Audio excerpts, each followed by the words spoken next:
Welcome back to Ancient August. We are going to be taking a look at this Hollandspiele game designed by, I believe it's pronounced John Tyson, but if I am wrong, it is pronounced probably John Thiessen.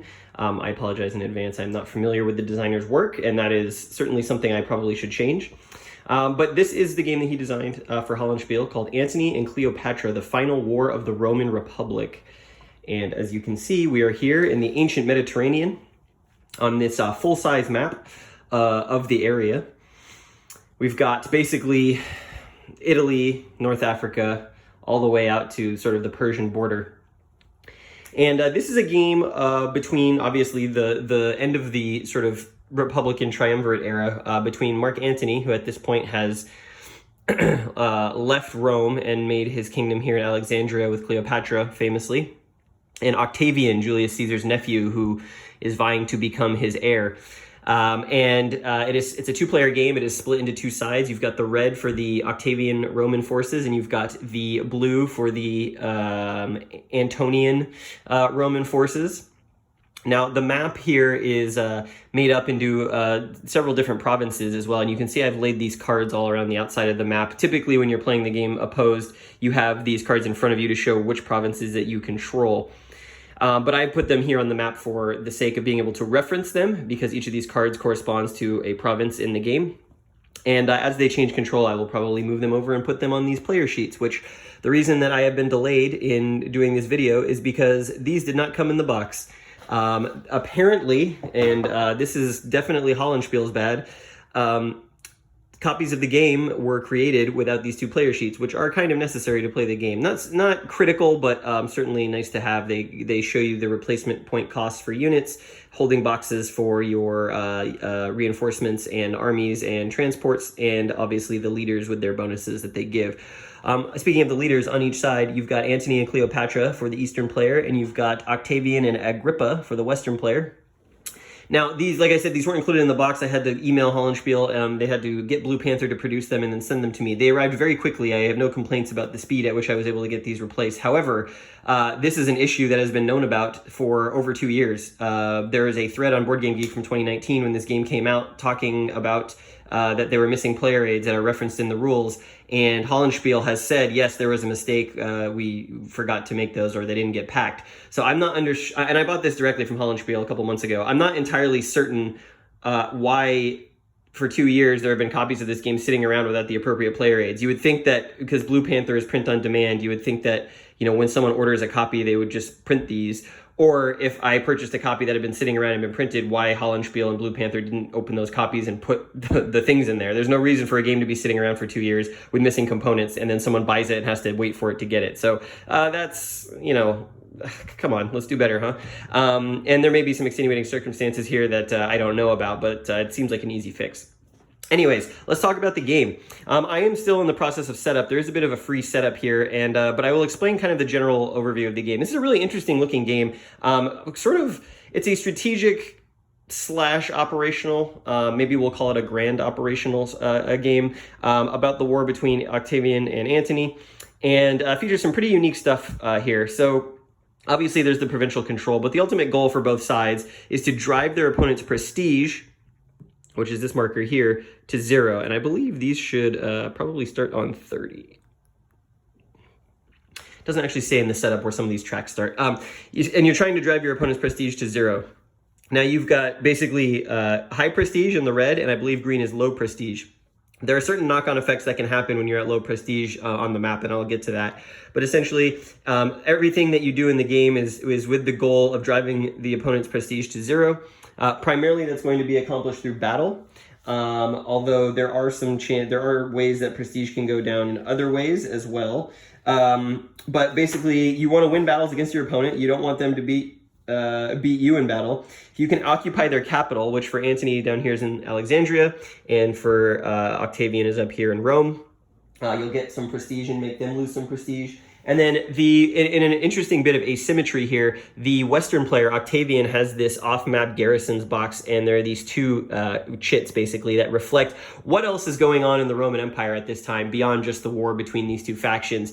So this track represents all the legions of the Roman Empire that are not depicted here, and those legions can either be used to fight against some threats that are happening outside the scope of this game.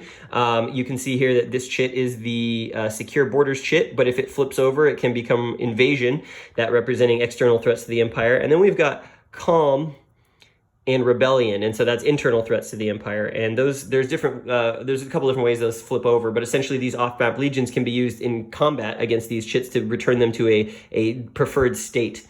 But the West Roman player will lose prestige if these flip over. He can also use the off-map legions to bring in reinforcements off-map, essentially, and they will come in here in the west and northern Italy. And that's just drawing on the manpower of everything else that's not depicted here, which is kind of interesting because the Antonine player, one of the two, he is not able to replace his units that easily. His veteran legions, and I should probably go over the types of units. You've got legions with the eagle. You've got auxilia with the white eagle. You've got cavalry here. Maybe I should use the red ones. Those are easier to see on camera. Legions, auxilia.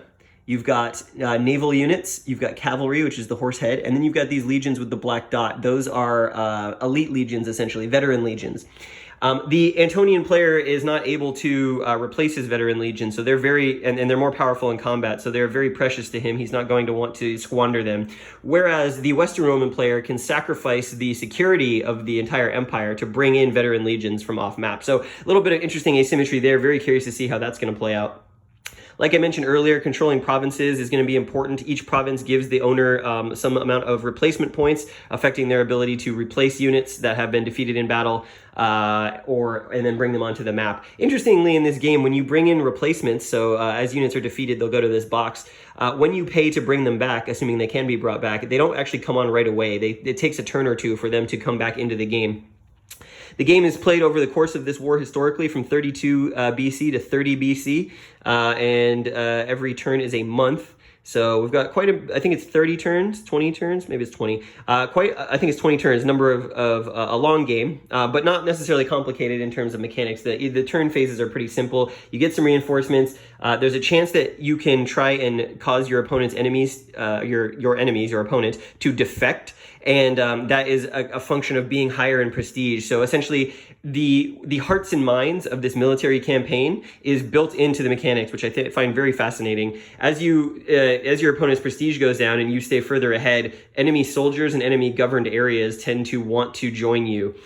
So once you have achieved a 5-point gap on the prestige chart, you'll be able to target your enemy's provinces or their units to see if they defect, and that just eliminates them or changes control of the province to you, which is really cool. So you can see that you can get into some situations where you might be below on prestige, but you really can't afford to have your opponent's charisma and propaganda cause you to lose further units. So you may risk everything on a big battle where you have an advantage.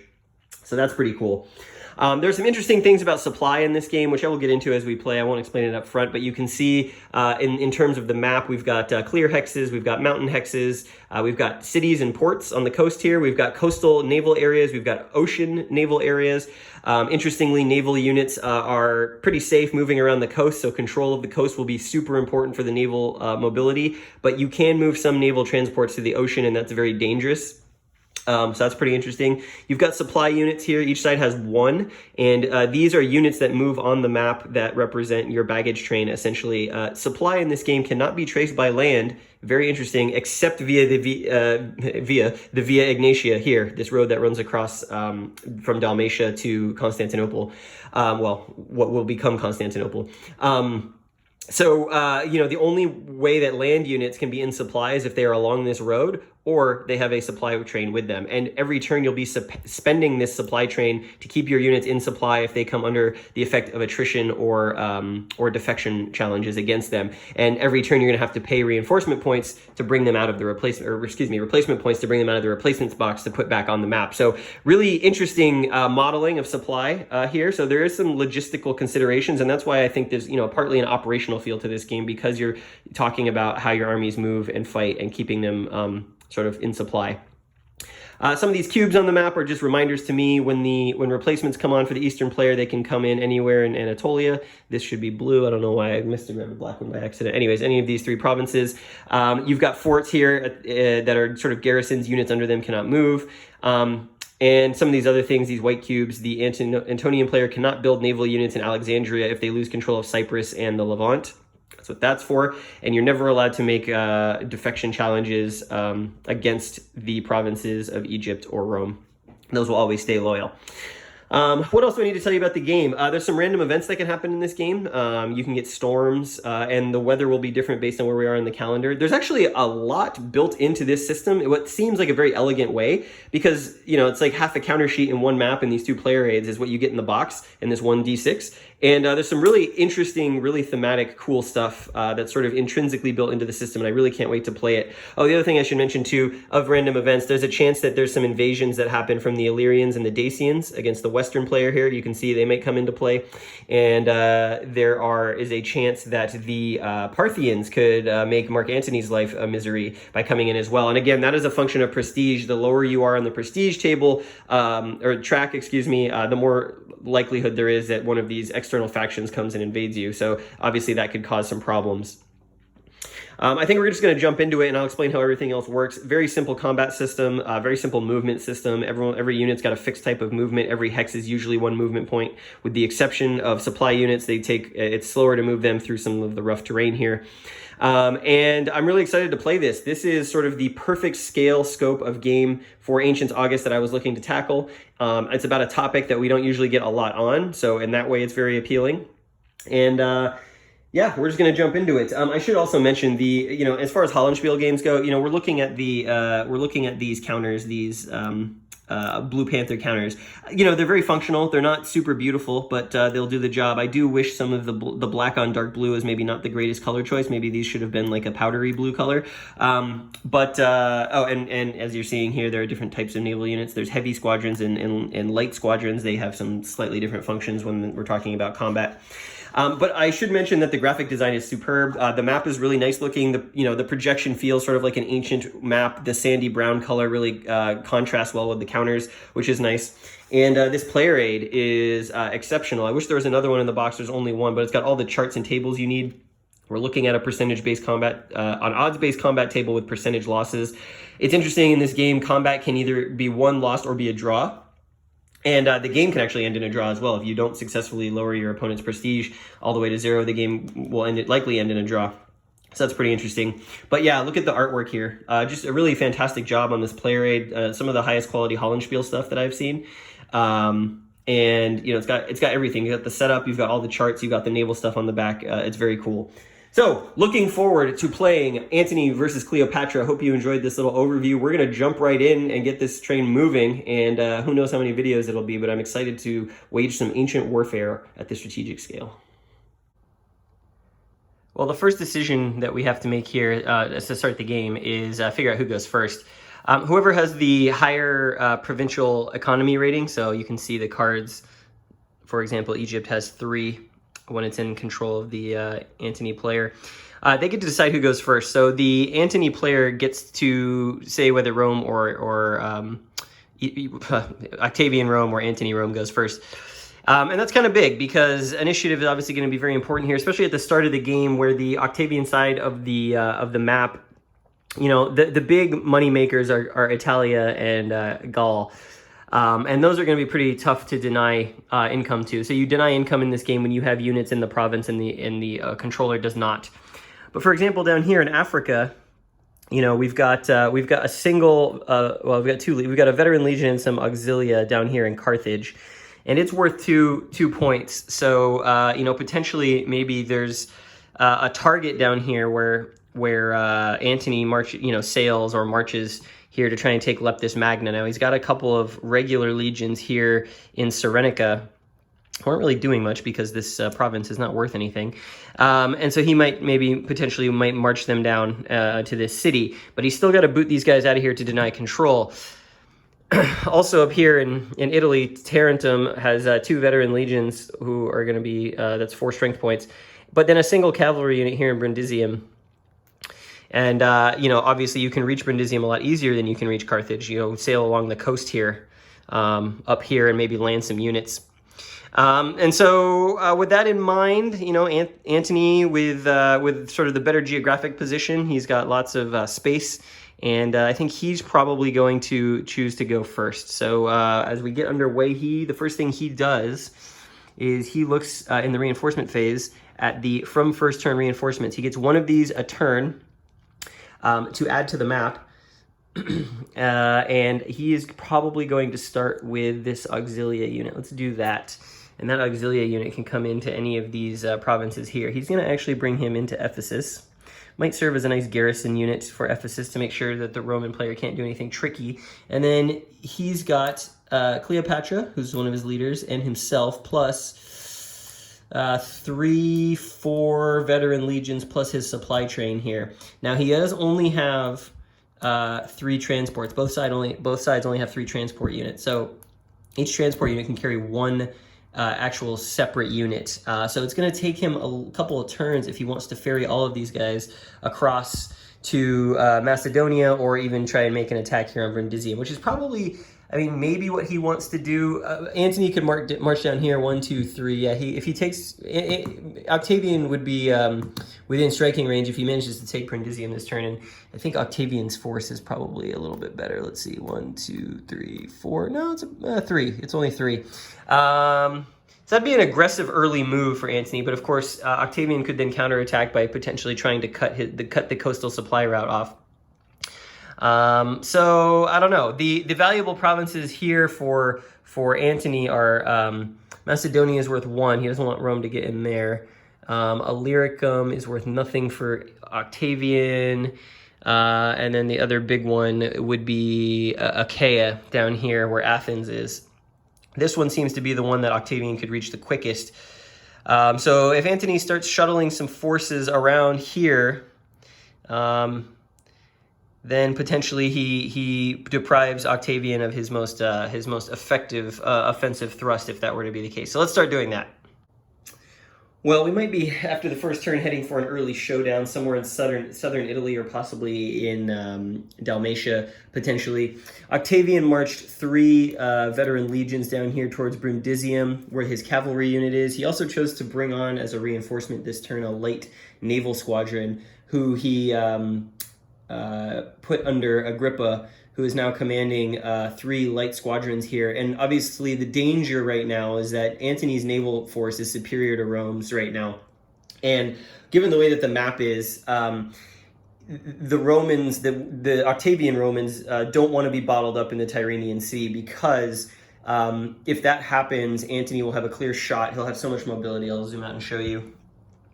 But basically, if Antony's navy, which we've got some heavy squadrons here who have moved up, we've got some light squadrons here, we've got Cleopatra with a sort of some secondary naval units here as well. But if they basically are able to control the Straits of Messina here, then the Romans will have to fight their way out or go the long way around in order to try and sort of get higher mobility from a coastal, get their transports to move coastally. Transports are very vulnerable. If they get attacked by naval units, they're almost certainly going to die. So Agrippa, who is a good naval commander, wants to contest these sort of points of egress into the Tyrrhenian Sea, make sure that the Romans maintain their ability to get units and supply in this general region. And Octavian is, potentially thinking, hey, listen, if I pick up these units from Brundisium, if I pick up these units from Tarentum, I can potentially outnumber Antony and make an amphibious landing here into Greece, because Antony was only able to bring 3 veteran legions into play given his transport capacity. Next turn, these transports will have to sail back and pick up the rest of his force that's located in Ephesus. But he also doesn't want to let Achaia or Macedonia come under the sway of the Romans. So a little bit of a bit of gamesmanship here, just trying to protect these sort of key locations in the center of the map.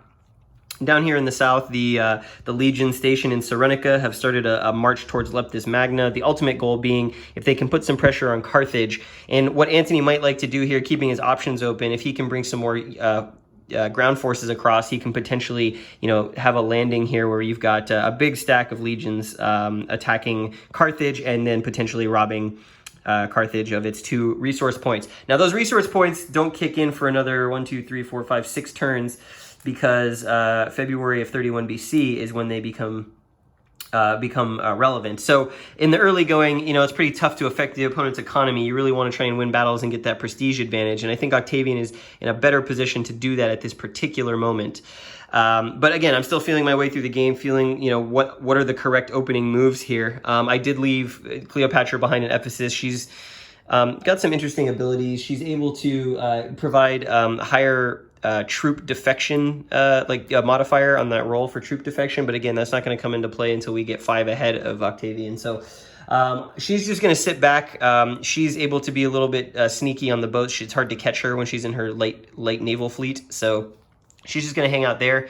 And the Antonine Romans are just going to play a patient game, see if they can bring this squadron here, this heavy fleet, of naval squadrons around the Peloponnese and up into here and challenge Agrippa's Roman fleet here. That would be a pretty devastating defeat if they can inflict some losses here, because that will bottle Octavian up. So we just rolled, at the beginning of every turn, you roll on the storm table to see if there's stormy weather. Well, I rolled a 6 that indicates it's a stormy weather. Then if you roll a 5 or a 6, and if it's not a winter turn and you get storms, then you roll a 5 or a 6, you get storms. So we've got storms. So in this case, we are going to roll on the random storm table. And this is going to mean that both sides are going to be... both sides are going to lose naval units depending on what we roll here. So we look at the table. It is the storm table. 5 or 6 will be no one loses anything. And I just rolled a 5. So the storms weren't so bad, but some of the results that you can get here. Each side loses a naval unit, 2 naval units, 3 naval units. Ye gods lose 4. Both sides lose 4, and they can affect naval units in harbor. So you can see here that Octavian has these units in the harbor at Ravenna. They're pretty safe there unless storms come up and you get this, and 5 and 6 no effect. So we rolled a 5, so no effect there, but we did get storms this turn. So a little interesting randomness that happens at the beginning of every turn, and I'm sure before this game is over we will see some boats at the bottom of the ocean. All right, so we've got our first combat here, and it's a naval combat, and it is between the Antonine players' heavy fleet here off the toe of Italy, down here, I guess near Naples would be somewhere in here, and Agrippa's light squadron.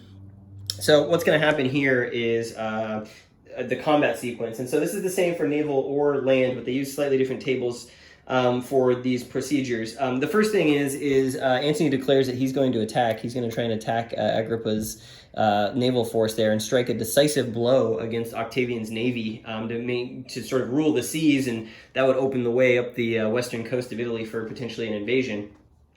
Agrippa decides that he's going to try and retreat before combat. Now, there is a roll that you make for every unit, and because this is light, these are light naval squadrons, they're white, versus heavy naval squadrons, they get a die roll modifier. So they need to roll 1 through 4, but they do get -1 because they're all light, retreating from a heavy. And so they do it 1 by 1, each unit. There's 3 units in there, we roll 3 times. We need to just not roll a 6, and each of those naval units will be able to retreat. The first unit retreats, second unit retreats. Ooh, both of those are 5s. And oh boy, that third unit did not quite get away. So here's what it looks like. These 2 units managed to get away with Agrippa. Now here's the question. Leaders can't really be eliminated in this game, so I might leave Agrippa with here. And the reason I'm doing that is because he provides a column shift in the favor because he's a good admiral. So we've got 3 strength points. Basically in this game, every unit's a strength point with the exception of the veteran legions. There are 2 strength points in combat. We've got 3 strength points of naval power here versus 1 strength point of naval power there. So it is a 3-to-1 naval attack. But Agrippa shifts it to 2-to-1. So it's a 2-to-1 naval attack in favor of Mark Antony's ships. And they are going to roll a die. There are no DRMs for naval combat. And I don't think there's actually DRMs for combat in general. There's only really DRMs for defection. So here we go. We roll it up. We rolled a 2. That's not great. And so here, I'll show you the chart to see how this kind of works out. It's kind of interesting. So we were here. We rolled a 2. The attacker takes this 20 result, and the defender takes this 33R result. So if we move down and look at the loss conversion table here, So we rolled it's basically a percentage, right? So the attacker rolled a 20, they've got 3 strength points, they lose a naval squadron. So one of Antony's heavy ships gets destroyed. And then the 33R stands for 33 in retreat. There's only 1 SP in Octavian's navy. He's actually not going to take anything, but he is going to retreat. And so he's going to head back here. So kind of a skirmish, a naval skirmish, where actually Antony got the worst. Antony got the worst of it. He lost a heavy squadron while Agrippa, with his skillful admiralty, was able to get the Roman fleet out of there. Pretty interesting. Now, I believe that is a victory, however, for Antony's fleet, and I believe that is a prestige point. Let me check on that real fast.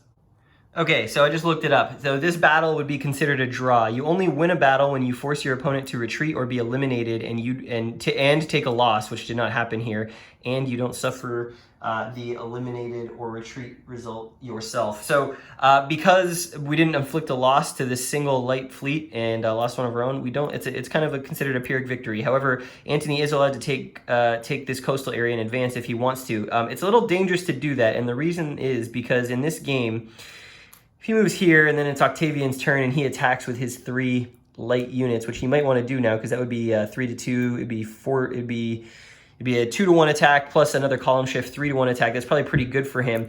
The other thing is that if Octavian has these legions move in, if these legions occupy the coast, they can actually contribute to this attack. I believe, or if they move here. Anyways, he's got enough ground power here. It's interesting. For every, I believe it's for every 2 squadrons that you have, you're allowed to add the strength of a single ground unit who is also in that battle. So Antony probably doesn't want to do that because it's going to put his fleet that is now a little bit underpowered into a bad position. So he's going to stay here. It was a nice try, and obviously I'm still learning the combat table, but it was not the result that he was looking for. Antony himself marched his army up here to the end of the Via Egnatia, thinking that if he can block Octavian from landing forces there. I don't know why there's a floating heavy legion here. I think he was supposed to be under Octavian. Yeah. If he can block Octavian from making sort of an amphibious landing across the Adriatic Sea, he can control where that army is going to go. Now, he did leave Ambracia a little bit vulnerable here with just a single naval unit in the harbor. But again, in order for Octavian to do that, he's got to get these transports all the way around Italy to the Adriatic coast. And right now, there is a defeated and demoralized, but still pretty effective Antonine fleet in the way. So it turns out that that attack from the Antonian navy was probably not a great idea. On the Roman turn, they brought in another light squadron here. Whoops, that should be like that. They brought in another light squadron here down from the north, sailed down the coast, joined up with Agrippa's fleet. Now we've got 4 light squadrons there. It's not good. That is a 2 to 1 advantage over the Antonine fleet here, and the Agrippa with the column shift is definitely going to take advantage of that. He's licking his chops to get some revenge. In addition, one of the legions from Tarentum marched to the coast. He's going to be able to provide combat support. He's 2 strength points, and because there are 4 ships here, he's able to provide 2 strength points of supporting combat strength. Not sure what that's abstracting. I think maybe like the land units being on board the ships during the naval battle. In either case, it is going to be a Roman attack, and the Antonine navy definitely going to be trying to retreat. Now, the problem here is they're heavy squadrons, and they have a really bad DRM when it comes to retreating from light squadrons. So first, we're going to roll that up. They're getting +1 on the die roll, so they only are going to retreat on a 1 through 3. And they definitely don't want to stand and fight because this looks like a really bad battle. So first unit, he is not going to retreat. He is stuck. Second unit, also not going to retreat. He is stuck. All right, well, so we've got 4 strength points under Agrippa, plus another 2 for that legion against sub 6 versus Antony's 2. So that is 3 to 1. Agrippa is going to column shift that to 4 to 1 on the naval combat table, and we're going to roll that up. And we rolled a 4. That is going to mean that, and I'll show you the chart. Let's take a look. We're at 4 to 1. We rolled a 4. That is 20 and 50R. So we look on the 20 table for Agrippa. He's got 4 strength points of naval units. He's going to lose one of those fleets. However, Antony with 50 strength points, and he's got 2 SP. He's also going to lose one of those fleets, and he's going to have to retreat. So, wow, pretty decimating pretty bad decimation of the Antonian naval force here at the beginning of the game. It was probably a mistake to be so aggressive, but that's what happens. He is here. He's got to retreat down the toe. Agrippa's navy can take a hex here. And yeah, Octavian is well on his way to having his forces control sort of the Western Mediterranean. That's going to be very important as Antony tries to get to Carthage before Octavian can get reinforcements there. So we'll see how that goes. So before we continue, I just want to correct one thing. I was looking at the rules for prestige gain and loss based on battles and whatnot, and I had the rules slightly confused. So the first attack, when Antony's navy attacked Octavian, what would have happened is this. Antony's navy lost a unit in that battle, but they also won the battle because they forced Octavian's navy to retreat, so that would have come back up here. On the second battle, when Octavian attacked Antony, they both lost a unit that would have lowered their prestige, but then Octavian won the battle. So I believe this is the correct position of the prestige markers here going forward from this point. Looks like we're down 1 to Antony. So Octavian is in a really strong position here as we're closing out the year in October, November. The West Roman Navy is basically in control here. You can see that the remains of Antony's fleet and his transports are in harbor here at Ambracia. Now, the problem here is that if Agrippa decides to move into this hex, he's allowed to stay there and basically blockade the port, meaning Octavian naval units can move through this hex despite the fact that there's Octavian navy here. They would basically have to fight their way out. That is really bad because if that happens, all of Antony's naval power is going to be stuck on the Peloponnese, while the Roman navy would be free to operate essentially all the way around the Mediterranean. Very bad. Additionally, the rest of Antony's navy over here in Leptis Magna, they wanted to occupy the Africa province because if they were able to take out Carthage, then they could get those land units somewhere else, and as long as his navy was here, Rome would not control it. Now, there were 2 regular legions marching in this direction. However, Octavian brought in a legion from Gaul, put it on a transport, and dropped it here in Carthage. So now we've got a pretty large stack, here in Carthage itself, and that means that these guys are going to have to turn around. Now, these fleets here, they thought, well, if Octavian's going to blockade me here, maybe I'll sail up and blockade this Roman transport. The problem with that is Carthage is still within range of Italy and Agrippa's fleet, and these 2 heavy squadrons are not going to be able to fight against what is now a pretty massive naval stack from Rome. So Antony now is on the back foot, and because of that, he has had to go take the first turn again because he's got to get his transports out of here so he can continue to transport units, and he's got to be able to get these guys marching away from Carthage now that Rome has reinforced Africa. So there's kind of a push being put on here. Octavian, that one naval battle here off the coast of the toe of Italy really changed the complexion of this campaign and what Antony is able to accomplish. Allowing Agrippa to consolidate the navy from the east and west was probably not the best move. Additionally, Octavian has a bunch of units here that he wants to bring across, potentially to sail down to Achaia if he can get if depending on what happens with these naval units, if he can get Agrippa to blockade this port, then he's free to sail transports down to Achaia. And as we know, Achaia is one of the more valuable provinces for Antony. So we'll see what happens. But pretty interesting strategic considerations here for each side, and the game of chicken that's going on is actually also pretty fascinating. Octavian has now landed forces here in Macedonia and has forced a really tough choice on Antony at this point. So we're in the winter turn. At the end of each side's turn, they're going to have to undergo a pretty severe attrition check for anything that has 3 strength points or more in the stack. That's going to include, as it stands right now, Agrippa's fleet, Antony's army here, the army that Antony moved down to Achaia to protect it in case Octavian landed troops down here instead.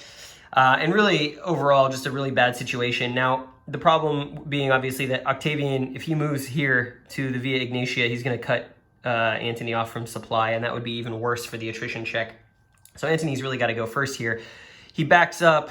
He'll be able to chase supply along the Via Egnatia.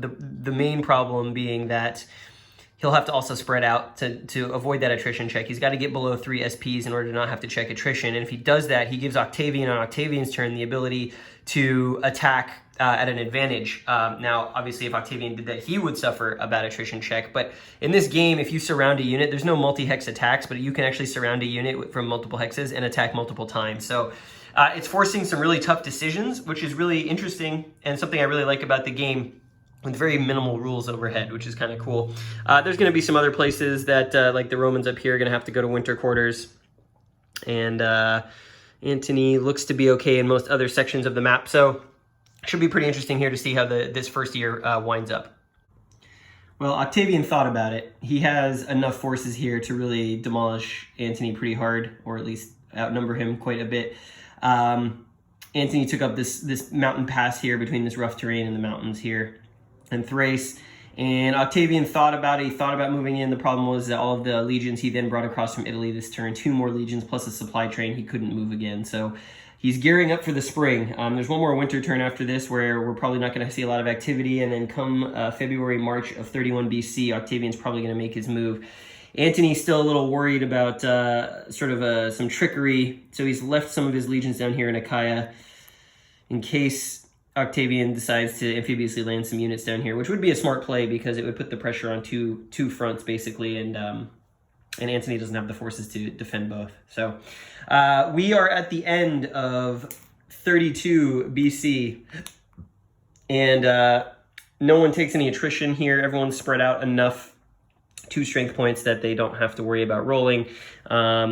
And this is what it looks like. Antony, after an initial thrust, is being backed off by Octavian's slow, methodical, prepared pace. And obviously, Octavian can draw on a lot of legions, both there and over here. He's got 2 more veteran legions he can possibly bring on. Meanwhile, Antony only has 1 plus a cavalry unit.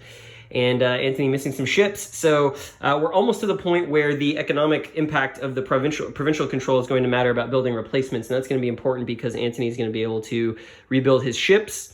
And then both sides are going to get these available in their replacements box to build. So more legions for Antony, Auxilia, more legions for Octavian, plus another light squadron for Octavian. So the armies are going to get bigger, and we'll probably see some more definitive engagement. So far up to this point, it's been pretty maneuver heavy, pretty threatening moves. You can keep your enemy guessing, but not really any huge battles, which is kind of cool. I think it's all about where's your opponent going to strike, where are they going to bring their forces. So that's where we're at. I'm going to end this video here, and we'll pick up in the next one, probably play through the rest of the game, 31 and 30 BC, and hopefully it'll be a little more action heavy.